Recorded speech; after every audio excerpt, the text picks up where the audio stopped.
Hi everyone, welcome back to A Smart Academy. So first of all, I'm hoping that you have already subscribed the channel. If not so, please do subscribe the channel and like the video. So today our topic is P2P lending, that is peer-to-peer lending. It is our banking awareness part 7. I hope you have already watched part 1 to 6, right? These are those are very important, right? And I have explained everything in detail. शायद ही आपको कहीं और इतनी detail में किसी भी topic पे discussion मिलेगी. एंड अदर थिंग, 15 अगस्त यानी कि इंडिपेंडेंस डे के दिन आपके पास वीडियो आने वाली है जिसमें आपको सारा कुछ बताया जाएगा. व्हाट इज आरबीआई, उसके फंक्शन, करेंसी नोट किस तरह और क्या क्या क्राइटेरिया रहता है उनके लिए सॉरी, एंड हिस्ट्री, उसकी फंक्शंस और एवरीथिंग. ठीक है, और 20 मिनट की वीडियो होगी वो अप्रोक्सीमेटली. लेकिन उन 20 मिनट में आपको जितना नॉलेज मिलेगा वो शायद ही टाइम वेस्ट किए बिना कहीं और आपको मिलेगा. ठीक है, so before beginning our Telegram groups. Okay, first group is for practice material, videos, notification, PDFs. ठीक है, और आपके जितने भी डाउट्स है वो यहाँ पे सॉल्व किए जाते हैं.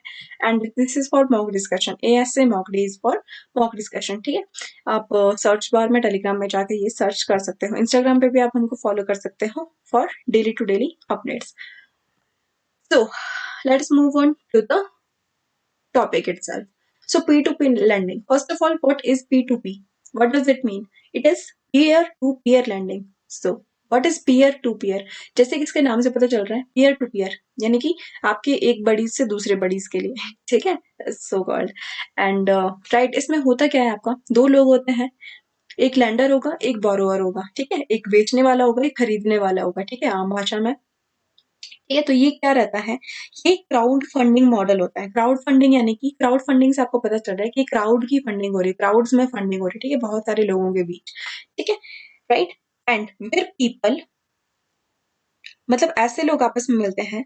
The people which are looking to invest their money with people who want to borrow.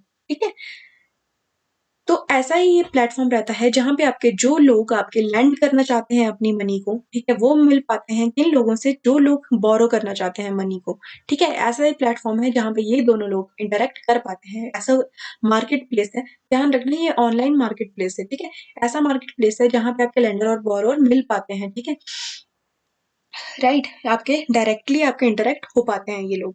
ठीक है, राइट. तो क्या होता है, लेंडर देखता है बोरोअर कौन है. ठीक है, तो उसमें आपस में डील की जाती है. कैसे की जाती है वो हम अभी डिस्कस करेंगे. जैसा मैंने बताया, मान लीजिए ये आपका लैंडर है, ये आपका बोरोअर है. ठीक है, ये है आपका P2P platform. This is P2P platform, that is peer to peer platform. Right.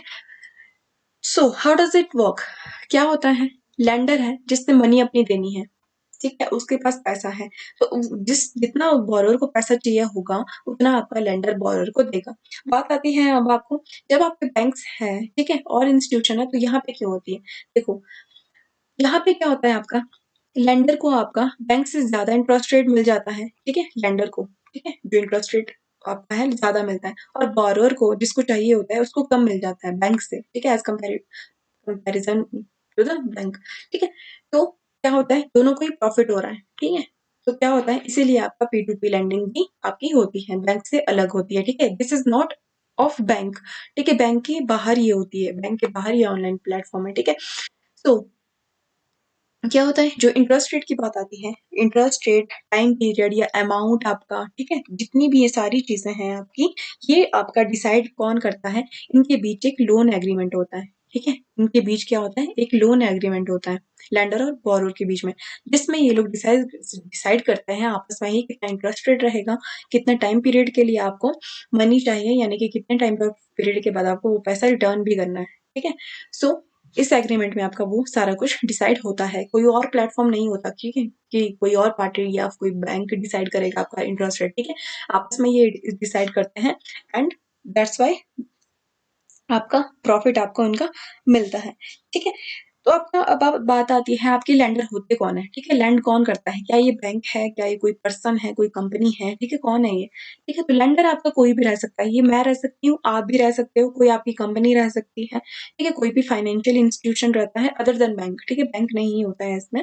ठीक है, तो कोई भी इंडिविजुअल, क्या हमने देखा, कोई भी इंडिविजुअल, फाइनेंशियल इंस्टीट्यूशन, आप, मैं, कोई भी सब कंपनी, ठीक है, आपका ये रहती है लेंडर, ठीक है, और जिसको बोरोअर है, जो बोरो करना चाहता है वो उसमें बोरोअर रहेगा, ठीक है। कोई भी बिजनेस हो सकता है जो लेंडर है, ठीक है, कोई भी बिजनेस है ना। सो जैसा मैंने बताया, लेंडर को आपका हायर इंटरेस्ट रेट मिल जाता है लेंडिंग करके अपनी मनी को, ठीक है, एज कंपेरिजन टू बैंक, और बोरोअर को लोअर मिल जाता है इंटरेस्ट रेट बैंक के बजाय, ठीक है। तो ये आपका रहता है इंटरेस्ट रेट का।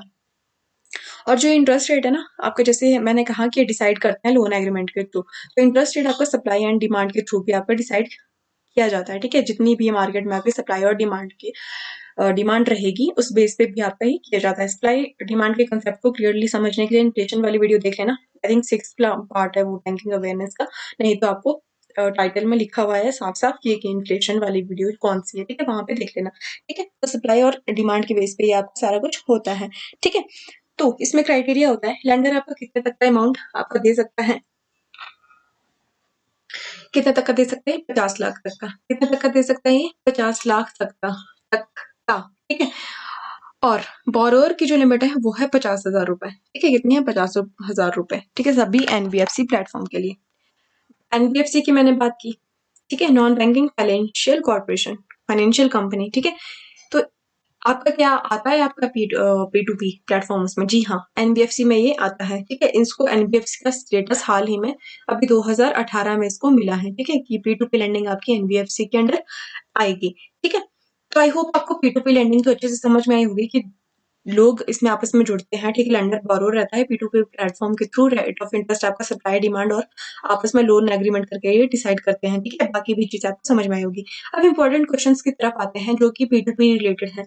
इज इट एनबीएफसी, अभी हमने बात की, हाँ जी, ये एनबीएफसी है, 2018 में इसको एनबीएफसी का स्टेटस मिल चुका है, ठीक है। तो हाँ आप लिखोगे जहाँ पे भी आपको ये सब पूछा जाएगा, चाहे इंटरव्यू है चाहे कोई मेन का एग्जामिनेशन है। इज इट्स रेगुलेटरी बॉडी, तो इसकी रेगुलेटरी बॉडी कौन है, जी हाँ, इसकी रेगुलेटरी बॉडी है RBI, despite it is not related to bank, but इसकी जो रेगुलेटरी बॉडी है वो रहती है बैंक। रजिस्टर अंडर, किसके अंदर आपका रजिस्टर्ड रहता है, ये रजिस्टर है कंपनीज एक्ट 2013, ठीक है, कंपनीज एक्ट 2013 के अंडर ये रजिस्टर किया गया है, ठीक है। तो ये 3 इसमें इंपॉर्टेंट चीज थी, बाकी तो इसकी डेफिनेशन कैसे काम करता है ये आपको कहीं भी पूछ सकते हैं, ठीक है। आई होप आपको सारा कंसेप्ट समझ में आया होगा, विदाउट वेस्टिंग एनी टाइम मैंने आपको सारा कुछ आई होप क्लियर करवा दिया होगा। सब कुछ समझ में आया तो सब्सक्राइब कर देना, वीडियो को शेयर जरूर करना प्लीज, ठीक है ना, so that I can get any kind of motivation to work more for you, ठीक है। Okay, so I will see you in the next video, till then take care and stay safe.